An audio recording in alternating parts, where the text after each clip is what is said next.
Allora, buon pomeriggio, non Casa Gala, ma siamo qua al club di Martignacco. Ecco, qua c'è anche il presidente che le ha prese dal Galas, ma questo è un altro discorso.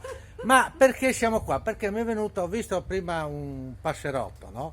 E mi è venuta spontanea la barzellettina, che c'è questo che passa, c'era un negozio di animali e fuori in esposizione un pappagallo bellissimo. Questo qua passa e il pappagallo, Finocchio!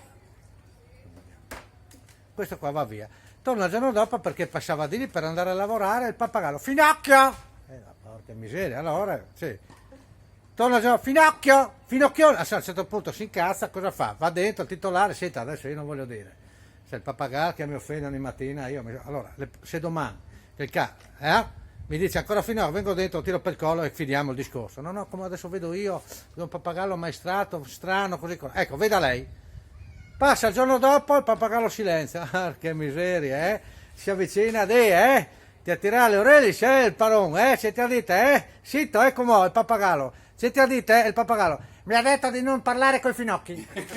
Allora, è una roba così.